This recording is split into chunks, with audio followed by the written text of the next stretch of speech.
আমরা আমাদের ঘরে সুবিচার করতে পারি না, প্রতিবেশীদের মধ্যে পারি না, এমনকি মসজিদেও পারি না। কিভাবে আমরা পৃথিবীতে ন্যায় বিচার প্রতিষ্ঠা করব? তাহলে এই ন্যায় বিচার একটা উপহার যা আল্লাহ আজ্জা জাল্লা তার নবী সাল্লাল্লাহু আলাইহি সাল্লামকে দিয়েছেন এবং এর সাথে দিয়েছেন বিজয়। আমি এগুলো সম্পর্কে আপনাদের খুবই সংক্ষেপে বলছি, যাতে আমরা কিছুটা হলেও এগুলোর সঠিক মর্ম উপলব্ধি করতে পারি, বুঝতে পারি। আচ্ছা, আমরা সূরা নসরের কথা বলি। ইযা জাআ নাসরুল্লাহি ওয়াল ফাতহ, তাই না? কয়েক সপ্তাহ পরে এই সূরার তাফসীর আসছে ইনশাআল্লাহ। আল্লাহ তার নবী সাল্লাল্লাহু আলাইহি সাল্লামকে বিজয়ের প্রতিশ্রুতি দিয়েছেন। এটা তার দেয়া সীমাহীন কল্যাণেরই একটা অংশ। এর আগে আল্লাহ আরও নবী পাঠিয়েছেন যারা 950 বছরেও কোনো বিজয় দেখতে পাননি। শেষ পর্যন্ত ইমানদারদেরকে নিরাপদে রেখে আল্লাহ সব কিছু ধ্বংস করে দেন। জলিলুল কদর মানে কত বেশি সৌভাগ্যবান মুসা আলাইহিস সালাম।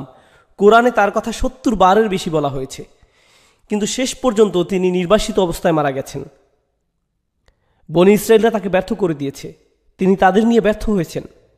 তাই আল্লাহ আমাদের বলছেন, মুসা আলাইহিস সালামের জাতির মতো হয়েও না। লা তাকুনু কাল্লাযীনা আযাউ মুসা, তোমরা তাদের মতো হয়েও না যারা মুসাকে কষ্ট দিয়েছে আলাইহিস সালাম। তারা তাকে হতাশ করেছে, কিন্তু আল্লাহ আজ্জা জাল্লা তার নবীকে বিজয় দান করেছেন সাল্লাল্লাহু আলাইহি সাল্লাম। আমি এই বিষয়ে আরেকটু বলবো, কারণ এই বিজয়ের মধ্যে আরও বিস্ময়কর ব্যাপার আছে। আপনারা জানেন আরবে যে অভূতপূর্ব পরিবর্তন হয়েছিল এবং যা আন্তর্জাতিকভাবে গ্রহণযোগ্য হয়েছিল, কত বছর সময় লেগেছে? 23 বছর। নবী সাল্লাল্লাহু আলাইহি সাল্লাম 63 বছর বেঁচে ছিলেন, কিন্তু আল্লাহর নবী হিসেবে মাত্র 23 বছর বেঁচে ছিলেন। তাহলে আরব সমাজের যত পরিবর্তনের কথা আমরা বলছি, সেগুলো পরিপূর্ণ হতে কত সময় লেগেছে? 23 বছর। 23 বছর।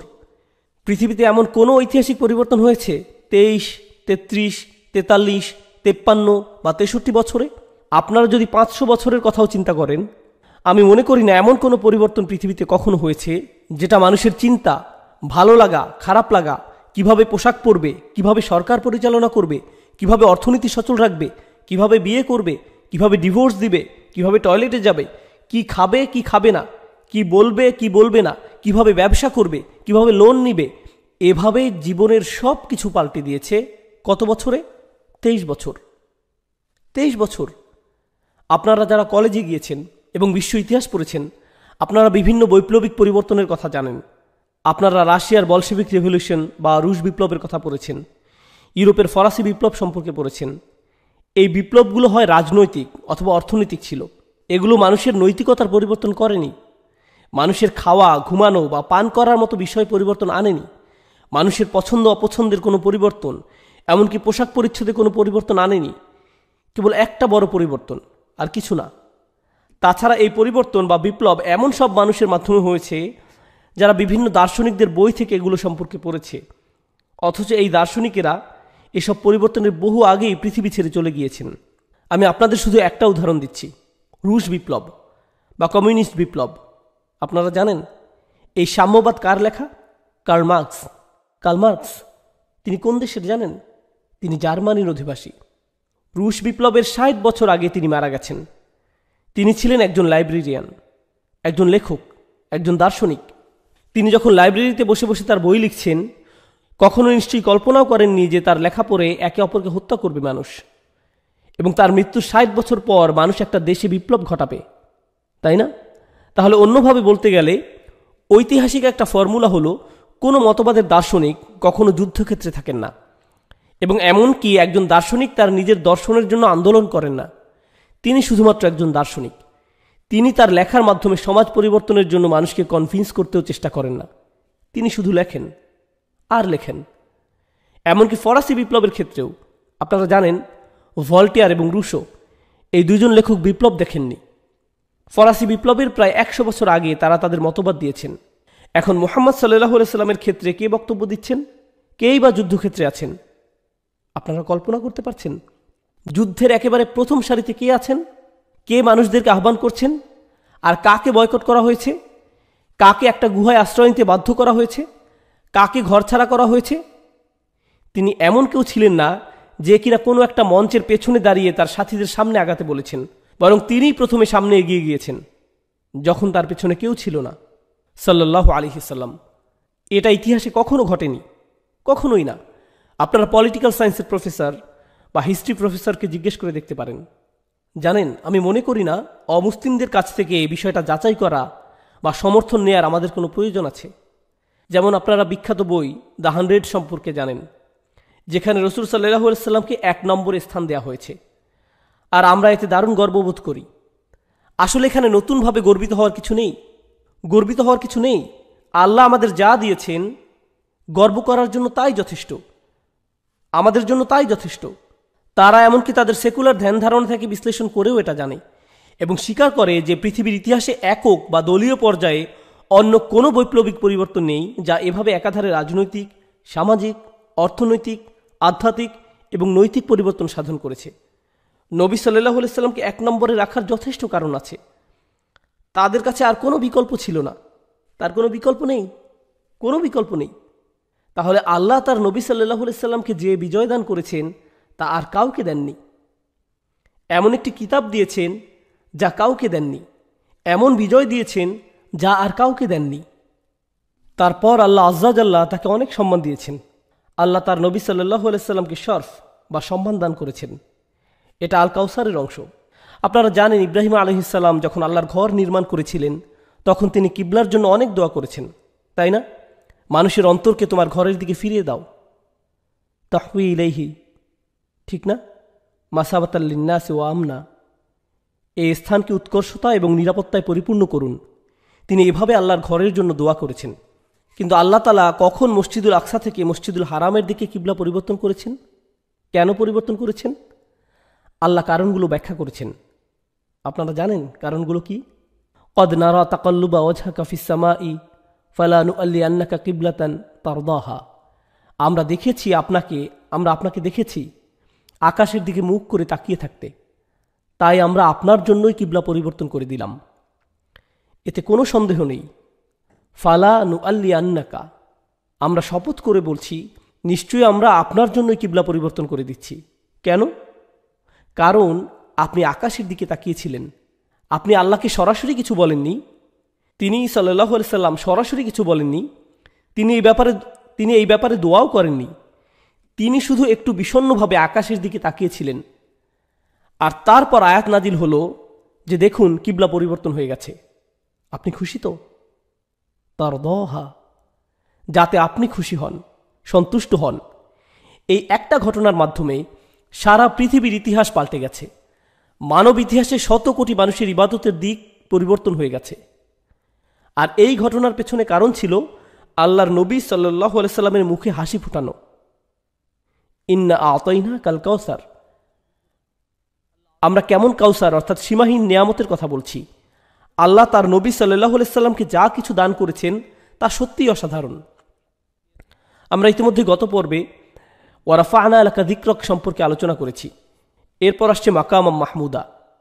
আসা আইয়া বাআসাকা রব্বুকা মাকামাম মাহমুদা, বিশেষ একটা স্থান বা মর্যাদা আল্লাহ তার নবী সাল্লাল্লাহু আলাইহি সাল্লামকে দিয়েছেন। আল্লাহর পক্ষ থেকে তার নবী সাল্লাল্লাহু আলাইহি সাল্লামকে দেওয়া আরেকটি অনন্য উপহার হলো তার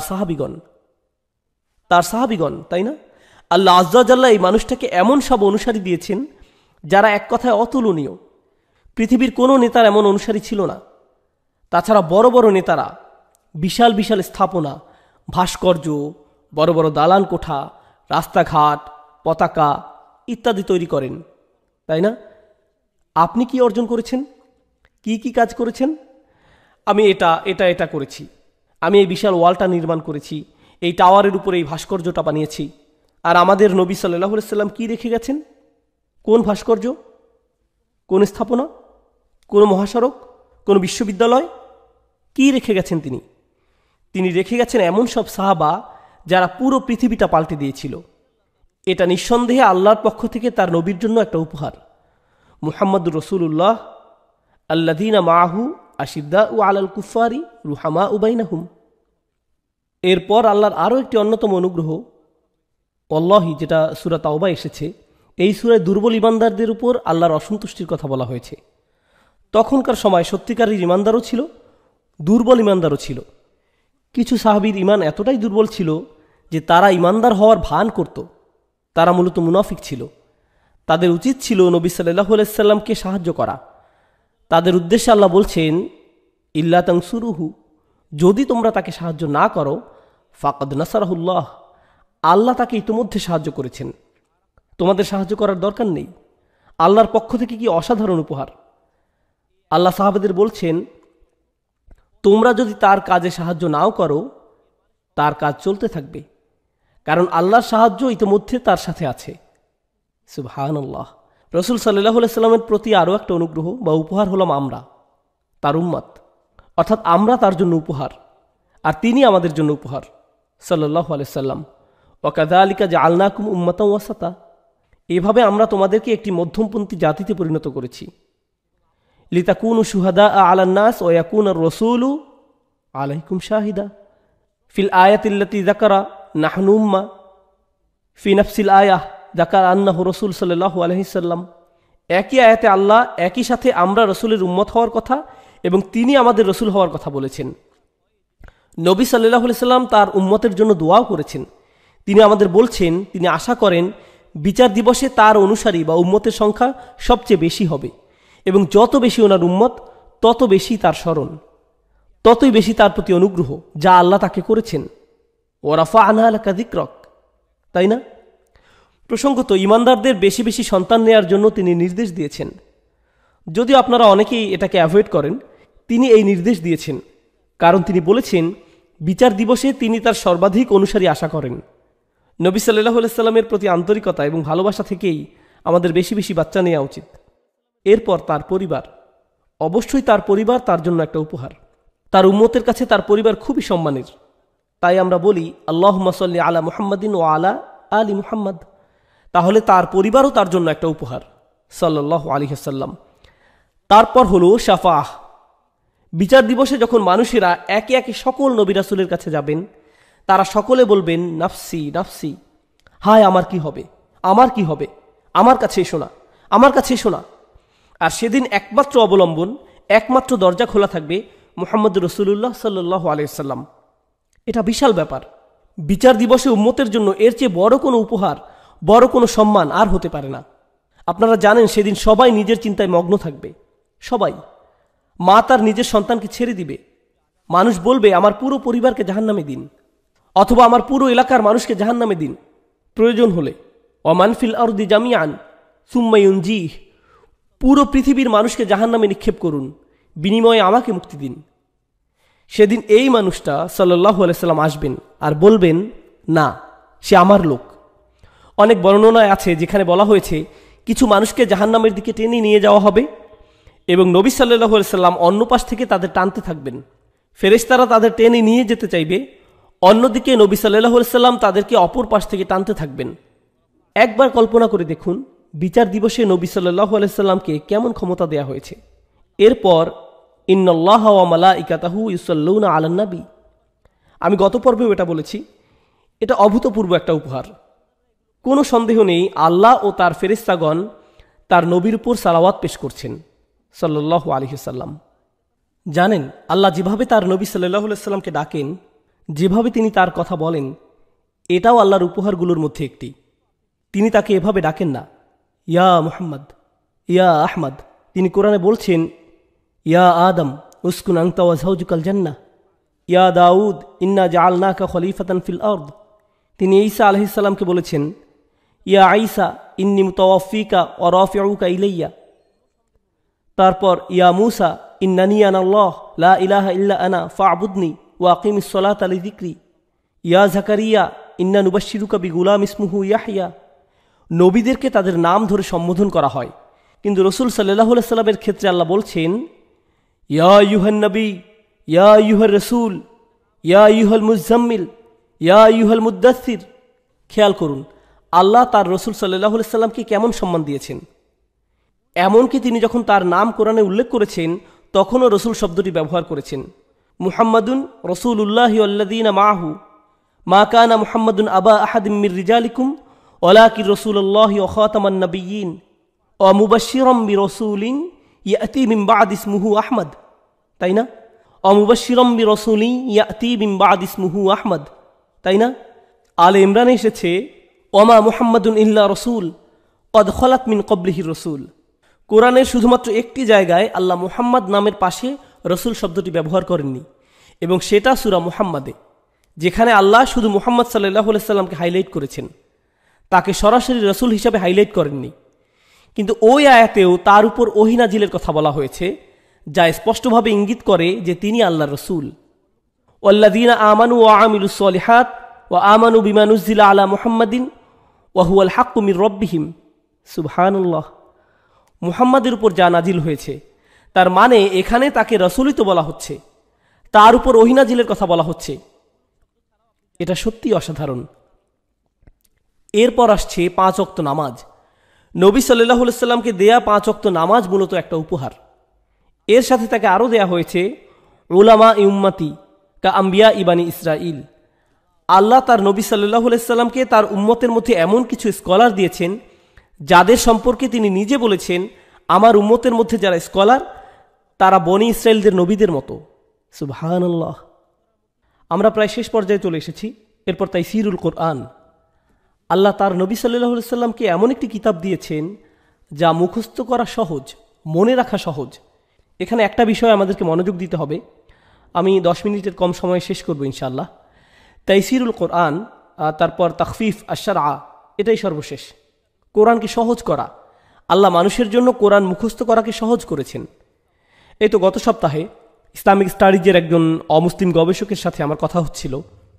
তারা যেটা মনে করে, আমি জানি না আপনারা কোরআনের উপর নির্মিত এই ডকুমেন্টারিটা দেখেছেন কিনা, আমার যদি ভুল না হয় সম্ভবত ডিসকভারি চ্যানেলে দেখিয়েছে। তাদের মতে কোরআন আসলে সংরক্ষিত হয়নি। চামড়ার উপর লেখা কোরআনের বিভিন্ন অংশ এবং মৃত সাগরের বিভিন্ন পাশ থেকে পাওয়া হিব্রু ও পার্সিয়ান ভাষায় পাওয়া বিভিন্ন নথি, এগুলো কোরআনের অন্য সংস্করণ। তাছাড়া এখানে অনেক সূরা নেই। এসবই তারা বলে। কোরআন কি আসলেই শুরুতে যেমন ছিল তেমনই আছে, নাকি এটা শুধুই আমাদের কল্পনা যে আমাদের কাছে যেই কোরআনটা আছে সেটাই আসল? কোরআন নিয়ে পশ্চিমাদের পাঠ্যগত সমালোচনা সম্পর্কে আপনাদের একটু বলি। মিথ্যা বা গুজব ছড়াতে এরা অবিশ্বাস্য রকমের দক্ষ। এমনকি তারা খুব ভালোভাবে গুজব বিক্রি করতে পারে। আপনি যদি তাদের মিথ্যা ধরতে না পারেন, তাহলে বলবেন, ও মাই গড, আসলেই তো, সে তো পিএইচডি, সে নিশ্চয়ই সত্য বলেছে, এটা টিভিতেও প্রচার হচ্ছে। তাহলে এটা মিথ্যা হয় কিভাবে, তাই না? আমাদের মানদণ্ড তো এগুলোই। বর্তমান উম্মার জ্ঞানের গভীরতা এতটুকুই, ঠিক না? আমি ডকুমেন্টারিটা দেখেছি, এটা প্রায় আমার ঈমান নাড়িয়ে দিয়েছিল। সিরিয়াসলি, এটা দেখে তোমার হাসি পাওয়ার কথা ছিল। হাসি পাওয়ার কথা ছিল। যখন কেউ সূর্যের দিকে থুতু দেয়, এটা তাদের নিজেদের মুখে এসে পড়ে। এটাই তারা করেছে, তাদের নিজেদের মুখে থুতু দিয়েছে। আমি এই বিষয়ে একটু বলতে চাই। আমরা খুবই যৌক্তিকভাবে বিষয়টা শুরু করব, কারণ এই ব্যাপারে আমাদের সঠিক ধারণা থাকাটা খুবই গুরুত্বপূর্ণ, যা আমাদের দিন সম্পর্কে আমাদের আরও আত্মবিশ্বাসী করে তুলবে। আপনি কোনো কিছু সংরক্ষণ করতে চাইলে 2টি পদ্ধতিতে করতে পারেন: লিখিতভাবে সংরক্ষণ এবং মৌখিকভাবে প্রচলন। তাহলে কোনো কিছু সংরক্ষণ করতে চাইলে ঐতিহাসিকভাবে এর 2টি উপায় আছে। আমি আবার বলছি, উপায়গুলো কি? লিখিতভাবে সংরক্ষণ অথবা মৌখিকভাবে প্রচলন। লিখিতভাবে সংরক্ষণ মানে কোনো কিছু লিখে রাখা, আর মৌখিকভাবে প্রচলন মানে আপনি এটা মুখস্থ করে নেবেন, তারপর অপরজনকে মুখস্থ করিয়ে দিবেন এবং এভাবে জনে জনে মুখস্থ করে নেবেন। আচ্ছা, এখন পশ্চিমাদের মানদণ্ডে কিংবা যৌক্তিকভাবে কোন পদ্ধতিটি বেশি নিরাপদ? লিখিতভাবে সংরক্ষণ। লিখিত রূপে সংরক্ষণ বেশি নিরাপদ। যদিও 2টো পদ্ধতিরই সমালোচনা আছে, তারপরেও কেন এটাকে অধিক নিরাপদ বলা হয়?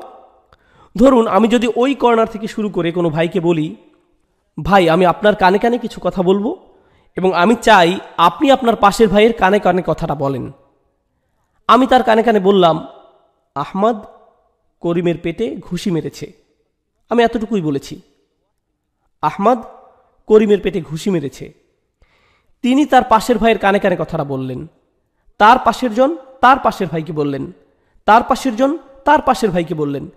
এভাবে বলতে বলতে আমরা যখন ওই কর্নার থেকে এই জায়গায় আসব, তখন কথাটা দাঁড়ায়, আহমদ করিমের নাড়ি ভুঁড়ি টেনে বের করে দিয়েছে, তার ঘরে আগুন দিয়েছে এবং তার প্রতিবেশীর ঘরও উড়িয়ে দিয়েছে, তাই না? প্রত্যেক মানুষ যদি 1% করে যোগ করে থাকেন, তাহলে 500 জনের কাছে যখন আপনি পৌঁছাবেন, তখন মূল কথার সাথে কত পার্সেন্ট যোগ হবে? 500%। এটাই মৌখিকভাবে প্রচলনের একটা সমস্যা।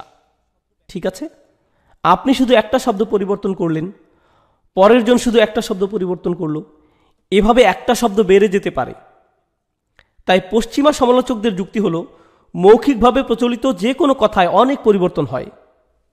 এটা যৌক্তিক, খুবই যৌক্তিক কথা, তাই না?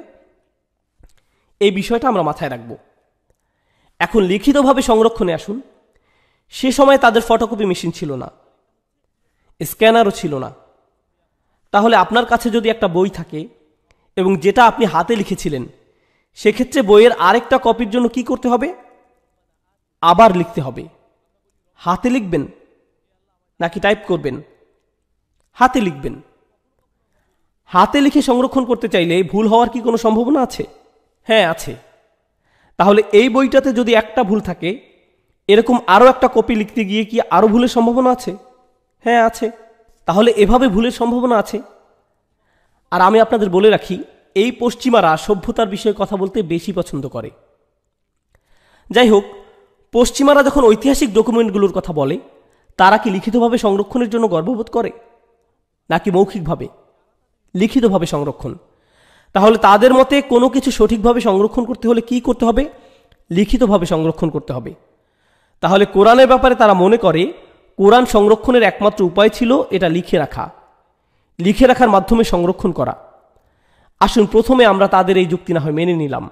আমরা যদি তাদের যুক্তি মতো বলি, ধরুন কোনো ব্যক্তি এ কোরআন মুখস্থ করেছেন, তারপর তিনি দ্বিতীয় ব্যক্তি বি কে এটা মুখস্থ করতে সাহায্য করলেন, কিন্তু বি লোকটি একটু ভিন্নভাবে মুখস্থ করেছেন। তারপর তারা সি ব্যক্তির কাছে গেলেন এবং তিনিও কিছুটা ভিন্নভাবে এটা মুখস্থ করলেন। এভাবে সময়ের আবর্তনে আপনি কি কোরআনের কম ভিন্নতা পাবেন নাকি অনেক বেশি ভিন্নতা পাবেন? আপনি অনেক বেশি বৈচিত্র্য পাবেন। আবার কোরআন যদি কেউ লিখে রাখত, তারপর এটা আরও অনেকগুলো কপি করার জন্য বিভিন্ন শহরে পাঠানো হতো, তাহলে এক্ষেত্রেও ভিন্নতা বৃদ্ধি পাওয়ার সম্ভাবনা ছিল। এটা ঐতিহাসিকভাবে সত্য। তাছাড়া কোরআন যদি ভিন্ন শহরে কপি করতে হতো, প্রসঙ্গত তারা এমনকি একই মহাদেশের ছিলেন না, কোনো ওয়ান ওয়ে ফ্লাইট ছিল না, এক দেশ থেকে আরেক দেশে যেতে মাসের পর মাস দূরত্ব ছিল, এমনকি ফোন করারও কোনো ব্যবস্থা ছিল না যে আপনি বলবেন তোমাদের কাছে ভুল সংস্করণ আছে। তাদেরকে তাদের ভুল সংস্করণের তথ্য দিতে আপনাকে 6 মাসের পথ ভ্রমণ করে তাদের কাছে যেতে হবে এবং এই 6 মাসে আরও নতুন নতুন সংস্করণ তৈরি হতে পারে। মোট কথা, একটা ভিন্নতা যদি পাওয়া যায়, আরও 10,000 ভিন্নতা পাওয়া যাবে, যা নিয়ন্ত্রণ করা সম্ভব হবে না। বুঝতে পেরেছেন? এখন কত বছর ধরে কোরআন পৃথিবীতে আছে? 1400 বছরেরও বেশি। এবার পশ্চিমাদের যুক্তিতে বলতে গেলে এই সময়ের মধ্যে আমাদের কাছে কোরআনের লক্ষ লক্ষ সংস্করণ থাকার কথা ছিল। 2 জন লোকের কাছেও সম্ভবত একই কোরআন থাকতো না। এবার আমাদের যুক্তিতে আসি। আপনি চীনের জিয়েন প্রদেশ থেকে কোরআন মুখস্থ করেছে এমন একটা শিশু নিয়ে আসুন। এরপর এভাবে সোমালিয়া থেকে মুখস্থ করেছে এমন একজনকে আনুন। এরপর IQA থেকে মুখস্থ করেছে এমন একজনকে নিয়ে আসুন। ধরুন তারা 3 জন মিলে কোথাও বেড়াতে গিয়েছে এবং তাদের একজন সূরা বাকারা তেলাওয়াত করছে। তাদের একজন চাইনিজ ভাষায়, আরেকজন সোমালি ভাষায়, আরেকজন ইংরেজিতে কথা বলে। তাদের কেউ কারো ভাষা বোঝে না, কিন্তু তাদের কেউ একজন সূরা বাকারা তেলাওয়াত ভুল করলে বাকি 2 জন কি তার ভুল শুধরে দিতে পারবে? হ্যাঁ, অবশ্যই পারবে। এখানে মূল কথা হলো, শুরু থেকেই কোরআনকে মুখস্থ করতে সহজ করার মাধ্যমে সংরক্ষণ করা হয়েছে। মানব ইতিহাসে এমন কোনো ডকুমেন্ট নেই যেটা প্রধানত মুখস্থ করার মাধ্যমে সংরক্ষণ করা হয়েছে। মুখস্থ করা এমন একটা পন্থা যেটা ভিন্নতা তৈরি করে, কিন্তু কোরআনের ক্ষেত্রে মুখস্থ করার মাধ্যমেই সবার মধ্যে ঐক্য তৈরি করা হয়েছে এবং কোনো রকম ভিন্নতা ছাড়া। যে পদ্ধতি সচরাচর অনেক ভিন্নতা তৈরি করে, তা কোরআনের ক্ষেত্রে কোনো ভিন্নতা আনতে পারেনি।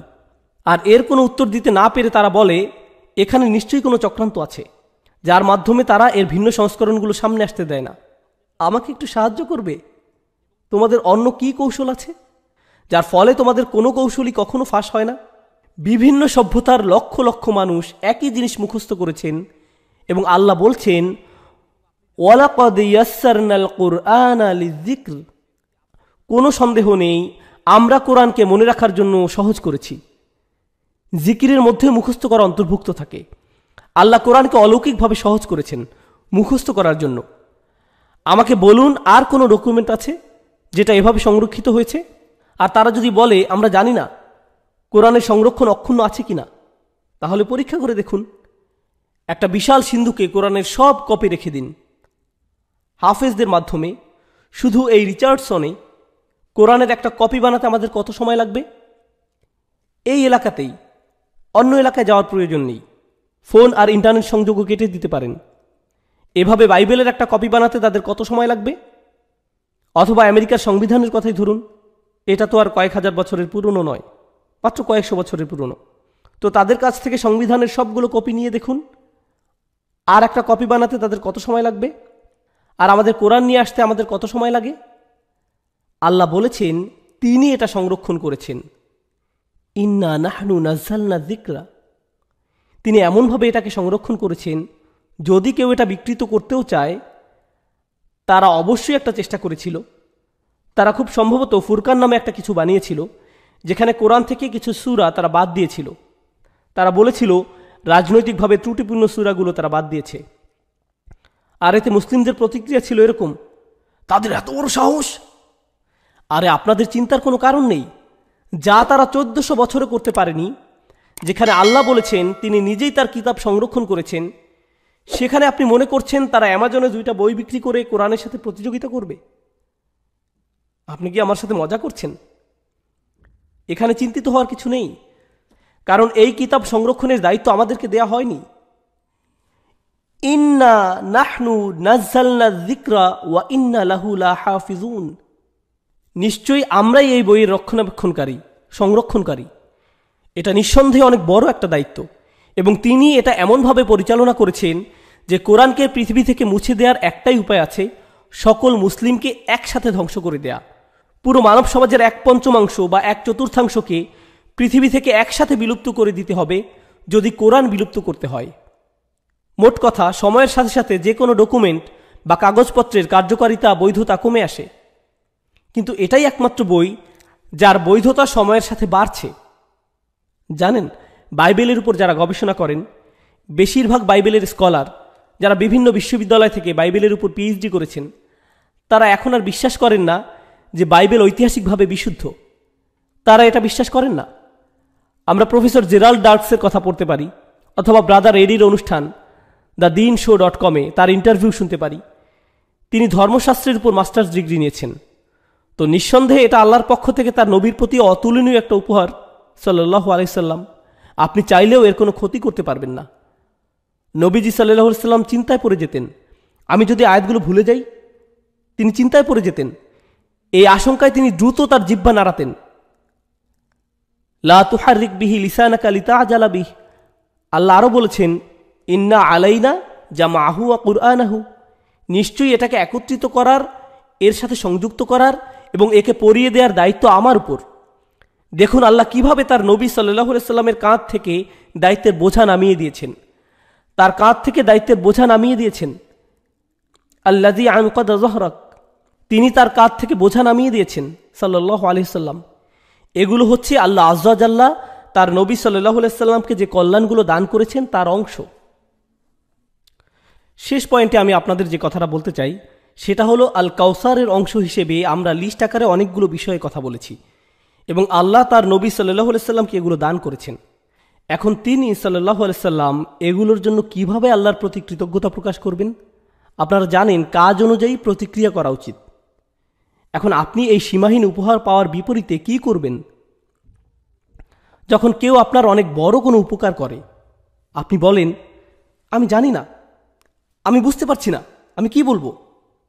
আপনি যেন হারিয়ে যান। আমি সত্যিই জানি না এটার জন্য আমি কি করতে পারি। আমি কখনোই আপনার ঋণ শোধ করতে পারবো না, তাই না? আমরা যখন আল্লাহ তার নবী সাল্লাল্লাহু আলাইহি সাল্লামকে যা যা দিয়েছেন সেগুলোর গুরুত্ব উপলব্ধি করি, তখন আমাদের মনে প্রশ্ন আসে যে নবী সাল্লাল্লাহু আলাইহি সাল্লাম কিভাবে এগুলোর জন্য কৃতজ্ঞতা প্রকাশ করবেন? আল্লাহ তার কাছ থেকে কি আশা করতে পারেন? আল্লাহ তাকে বলছেন, ফাসল্লি, নামাজ পড়ুন, সালাত আদায় করুন। তাহলে সালাত হলো আল্লাহর প্রতি কৃতজ্ঞতা প্রকাশের প্রথম কাজ। কৃতজ্ঞতা প্রকাশের প্রথম কাজ। তিনি বলেননি ওয়াশকুর, আমি তোমাকে অনেক বেশি কিছু দিয়েছি তাই কৃতজ্ঞতা প্রকাশ করো। ওয়াশকুর রব্বাক, না। তোমার রবের প্রশংসা করো, না। তোমার রবের ইবাদত করো আর কুরবানি করো। প্রসঙ্গত এই কাজগুলো ইব্রাহিম আলাইহিসসালাম করতেন। ইব্রাহিম আলাইহিসসালামের ধারা ছিল নামাজ পড়া এবং কুরবানি করা। আর আল্লাহ আজ্জা জাল্লা তার সম্পর্কে কি বলেছেন জানেন? শাকির আল্লি আনউমিহি, তিনি আল্লাহর অনুগ্রহের প্রতি কৃতজ্ঞ ছিলেন। আর তিনি কিভাবে কৃতজ্ঞতা প্রকাশ করেছেন? নামাজ এবং কুরবানি করার মাধ্যমে। নামাজ এবং কুরবানি করা, এবং এই দুইটি কাজের কথাই নবী সাল্লাল্লাহু আলাইহি সাল্লামকে বলা হয়েছে। এভাবে আমরা দৈনিক 5 বার যে কার্ডিওভাস্কুলার এক্সারসাইজ করি তা নতুনভাবে মূল্যায়ন করতে পারি। আসলে আল্লাহর কাছে নামাজের মূল্য কি, নামাজের গুরুত্ব কি। একদিক দিয়ে তিনি রেখেছেন আল কাউসার, অন্যদিকে তিনি রেখেছেন সালাত। সুবহানাল্লাহ, কি অসাধারণ উপহার উম্মার জন্য, কি অসামান্য উপহার। বিচার দিবসে আমাদের পরিত্রাণের জন্য এটা অনেক বড় ব্যাপার। প্রথম যে প্রশ্নটা করা হবে সেটা হলো সালাত, এবং এর পেছনে যথেষ্ট কারণ আছে, যথেষ্ট কারণ আছে। আল্লাহ আজ্জা জাল্লা আমাদেরকে তার কথার সঠিক ধারণা দান করুন। আল্লাহ আজ্জা জাল্লা আমাদের কাছ থেকে তার কথার ভুল ধারণা দূর করে দিন। আমরা তার কাছে কোরআনের সঠিক অর্থ বোঝার পাশাপাশি কোরআনের মাধ্যমে আমাদের জীবন পরিচালনার সুযোগ ভিক্ষা চাই, এবং আমাদের কোরআন অধ্যয়ন, মুখস্থ করা, শুদ্ধভাবে তিলাওয়াত করা এবং কোরআন অনুযায়ী আমল করা, এই সব কাজ যেন বিচার দিবসে আমাদের মুক্তির কারণ হয়। এই কাজগুলো যাতে আমাদের বিপক্ষে না যায়। কয়েক সপ্তাহ আগে আমরা সূরা কাউসারের দাস শুরু করেছিলাম, এবং আমরা মোটামুটি বিস্তারিতভাবে সূরার প্রথম আয়াত সম্পর্কে আলোচনা করেছি। আজকে আমাদের আলোচ্য বিষয় হবে সূরাটির বাকি অংশের দাস শেষ করা। ফসল্লি লিরব্বিকা ওয়ানহার ইন্না শানিআকা হুয়াল আবতার। কিন্তু আয়াতগুলোতে যাবার আগে কিছু বিষয় সম্পর্কে আমাদের পরিষ্কার ধারণা থাকা প্রয়োজন। প্রথমত, সাধারণভাবে বলতে গেলে বেশিরভাগ বর্ণনা মতে এই সূরা নাজিলের প্রেক্ষাপট হিসেবে অনেকগুলো ঘটনা রয়েছে, যা মোটামুটি একই রকম। এমন কোনো নিশ্চিত মতামত পাওয়া যায় না যে এই একটি ঘটনার প্রেক্ষিতে সূরাটি নাজিল হয়েছে। কিন্তু যেসব ঘটনার বর্ণনা পাওয়া যায় তার সবগুলো ঘটনা প্রায় সামঞ্জস্যপূর্ণ, এবং নিশ্চিতভাবেই সব ঘটনাতেই কাফিররা নবী আলাইহিসসালাতু ওয়াসসালামকে অপমান করার চেষ্টা করেছে। কিছু কিছু অবিশ্বাসী রাসূল সাল্লাল্লাহু আলাইহি সাল্লামের কাছে এসে তাকে বিভিন্ন কটু কথা বলে যেত। আগের পর্বগুলোতে আমরা এরকম কিছু মন্তব্য সম্পর্কে জেনেছি। আজকে আমরা ইন্না শানিআকা হুয়াল আবতার আয়াতের ব্যাখ্যায় এগুলো সম্পর্কে বিস্তারিত জানবো ইনশাআল্লাহ তাআলা।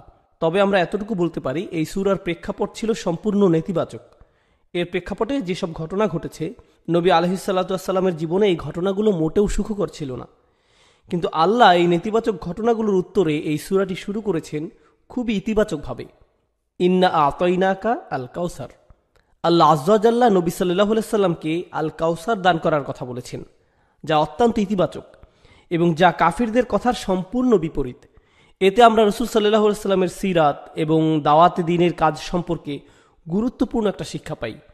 সেটা হলো রাসূল সাল্লাল্লাহু আলাইহি সাল্লামের জীবনে খুবই বেদনাদায়ক এবং যন্ত্রণাদায়ক কিছু ঘটনা ঘটেছে, কিন্তু আল্লাহ চান তার প্রিয় নবী সাল্লাল্লাহু আলাইহি সাল্লাম ইতিবাচক দিকে ফোকাস করুন।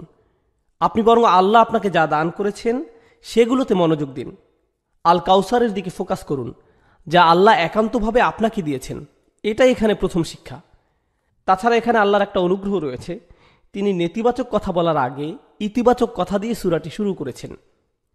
তিনি ইতিবাচক কথা দিয়ে শুরু করেছেন, ইন্না আতাইনাকাল কাউসার, তারপর ফসল্লি লিরব্বিকা ওয়ানহার। এরপর তিনি নেতিবাচক কথা বলেছেন, ইন্না শানিআকা, অর্থাৎ আপনার শত্রু। শত্রুদের কথা একেবারে শেষে বলা হয়েছে। আবার এখানে নবী সাল্লাল্লাহু আলাইহি সাল্লামের প্রতি আল্লাহর অসীম ভালোবাসাও প্রকাশ পেয়েছে। যেমন নবী সাল্লাল্লাহু আলাইহি সাল্লামকে তারা যে কথাগুলো বলতো সেগুলো খুবই কষ্টদায়ক ছিল। তারা তার বিরুদ্ধে বিভিন্ন রকমের আপত্তিকর কথা বলতো। আপনারা জানেন তারা তাকে পাগল বলতো। ওয়ায়াকুলুনা ইন্নাহু লামাজনুন, অর্থাৎ তারা বলে যে নিশ্চয়ই তিনি পাগল। ইয়াকুলুনা সাহির, তারা বলতো তিনি একজন জাদুকর। তারা তাকে মিথ্যাবাদী বলতো, সাহিরুন কাজ্জাব, অর্থাৎ একজন মিথ্যাবাদী জাদুকর। তো তারা তার বিরুদ্ধে এই ধরনের অভিযোগ করে তাকে কষ্ট দিত। কিন্তু তাদের যে কথার প্রেক্ষিতে এই সূরা নাজিল হয়েছে তা আরও অনেক বেশি কষ্টদায়ক ছিল। আগের পর্বগুলোতে সংক্ষেপে এই বিষয়ে আমরা জেনেছিলাম। এখন আমরা বিস্তারিত আলোচনা করব, কারণ এই পর্যায়ে বিষয়টি উল্লেখ করা গুরুত্বপূর্ণ। দেখুন, হাদিসে এসেছে রাসূল সাল্লাল্লাহু আলাইহি ওয়াসাল্লাম তার একজন সন্তান হারিয়েছেন, একজন পুত্র সন্তান। পরবর্তী হাদিসে আমরা তার নাম সম্পর্কে জানব। এখানে বিষয়টা ছিল তার সন্তান মারা গিয়েছে এবং চারিদিকে এই খবর ছড়িয়ে পড়েছে। আপনারা জানেন সন্তান হারানো পিতামাতা কেমন কষ্টের ভিতর দিয়ে যান। লোকজন এসে আপনাকে সান্ত্বনা দেওয়ার চেষ্টা করে, তারা এমন কিছু কথা বলে, সমবেদনা জানায়, যা আপনাকে এই বিশাল কষ্ট সহ্য করতে কিছুটা হলেও সাহায্য করে। তাছাড়া আপনি যখন কাউকে এই কষ্টের মধ্যে যেতে দেখেন, সে যদি এমনকি আপনার শত্রুও হয়, আপনি হয়তো সেখানে গিয়ে সবার পেছনে দাঁড়িয়ে থাকবেন, কিছুই বলবেন না। কারণ যত যাই হোক, তারা তাদের সন্তান হারিয়েছে। এতটুকু মানবতা বোধ বা আন্তরিকতা সব মানুষের মধ্যে থাকে। কিন্তু যখন আবু জাহল এই সংবাদটা পেল, এবং সে কিন্তু নবী সাল্লাল্লাহু আলাইহি সাল্লামের চাচা ছিল, আপনি অন্তত আপনার পরিবারের কাছ থেকে এতটুকু আন্তরিকতা আশা করেন। যত বিরোধ সব না হয় একদিকে থাক, আর দিন শেষে তোমরা তার পরিবারেরই অংশ। কিন্তু না, তার মনে নবী সাল্লাল্লাহু আলাইহি সাল্লামের জন্য এত বেশি বিদ্বেষ ছিল যে সে চারদিকে দৌড়াতে দৌড়াতে উল্লাস করছিল, হাসতে হাসতে লোকজনকে বলছিল, বাতারা মুহাম্মাদুন, মুহাম্মাদের বংশ নিঃশেষ হয়ে গিয়েছে, তার নাম নেয়ার আর কেউ থাকবে না। অন্যভাবে বলতে গেলে আপনার ছেলে সন্তানের মাধ্যমেই আপনার বংশধারা অব্যাহত থাকে। যেহেতু তিনি তার পুত্র সন্তান হারিয়েছেন এবং তার শুধু কন্যা সন্তানেরই অবশিষ্ট আছে, তাই ভবিষ্যতে তার নাম নেয়ার মতো আর কেউ থাকবে না। তাহলে মুহাম্মদ আমাদের জন্য অস্থায়ী একটা সমস্যা, কারণ তার বংশধারা অব্যাহত রাখার মাধ্যম হিসেবে তার কোনো ছেলে সন্তান আর নেই। তাই অচিরেই এই পৃথিবী থেকে তার নাম নিশানা মুছে যাবে। দেখুন কেমন কষ্টের পরিস্থিতিতে তারা এই ধরনের চরম অপ্রীতিকর কথাগুলো বলছে। এই কথাগুলো এত বেশি যন্ত্রণাদায়ক ছিল যে আল্লাহ আজ্জা ওয়া জাল্লা তাদের কথা কোরআনে উদ্ধৃতিও করেননি। তিনি এভাবে বলেননি ইয়াকুলুনা হুয়া আবতার অথবা হুয়া আবতার। তিনি বলেননি যে তারা বলে তার বংশ নিঃশেষ হয়ে গেছে। তিনি নবী সাল্লাল্লাহু আলাইহি সাল্লামের সামনে তাদের সেই যন্ত্রণাদায়ক কথার উদ্ধৃত করে তাকে আঘাত দিতে চাননি। তিনি বিভিন্ন সূরায় তাদের বিভিন্ন কথা উদ্ধৃত করেছেন, যেমন তারা বলেছিল তিনি পাগল, তিনি একজন জাদুকর এবং তিনি একজন মিথ্যাবাদী। কিন্তু এই ক্ষেত্রে তিনি তাদের কথাগুলোকে উদ্ধৃত করেননি। তিনি সরাসরি তাকে সান্ত্বনা দিয়েছেন, ইন্না শানিআকা হুয়াল আবতার, আপনার শত্রুরাই নির্বংশ নিশ্চিহ্ন হবে। তাহলে আল্লাহ আজ্জা ওয়া জাল্লা এখানে কাফিরদের কথাটা হুবহু উদ্ধৃত করেননি।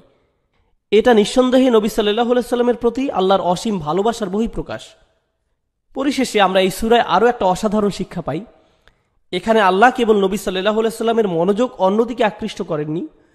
রাসূল সাল্লাল্লাহু আলাইহি সাল্লাম তার সন্তান হারিয়েছেন। যখন কেউ এভাবে সন্তান হারায়, তার কাছে আর কোনো কিছুই ভালো লাগে না। এটা যে কোনো মানুষের ক্ষেত্রে হতে পারে, সব মানুষের ক্ষেত্রে এমনটা হয়। কেউ যখন তার সন্তান হারায়, তখন তার বাড়ি, ব্যাংক ব্যালেন্স অথবা অন্য যে কোনো কিছুর কথা মাথায় আসে না। মনের মধ্যে শুধু সন্তান হারানোর তীব্র ব্যথাই অনুভূত হয়। মা বাবার কাছে তাদের সন্তানেরা শ্রেষ্ঠ সম্পদ, তাই না? নবী সাল্লাল্লাহু আলাইহি সাল্লামের এমন কষ্টের মুহূর্তে আল্লাহ আজ্জা ওয়া জাল্লা প্রথমে তাকে সমবেদনা জানাচ্ছেন, ইন্না আ'তাইনাকা আল কাউসার। তিনি তার সন্তান হারিয়েছেন আর আল্লাহ তাকে বলছেন, আপনি সীমাহীন কল্যাণপ্রাপ্ত হয়েছেন, আপনি প্রাচুর্য লাভ করেছেন। আগের পর্বগুলোতে আমরা লিস্ট আকারে এগুলো সম্পর্কে জেনেছি, কিন্তু এরপরেও কিভাবে এই যন্ত্রণাদায়ক পরিস্থিতি মোকাবেলা করা যায়, কাফিরদের কথার যথাযথ জবাব দেওয়ার পাশাপাশি এই সূরায় আমাদের শেখানো হচ্ছে কিভাবে আমরা বিশেষ করে পরিবারের কাউকে হারানোর তীব্র যন্ত্রণা, অসহ্য মানসিক কষ্ট, হতাশা এগুলো থেকে মুক্তি পেতে পারি।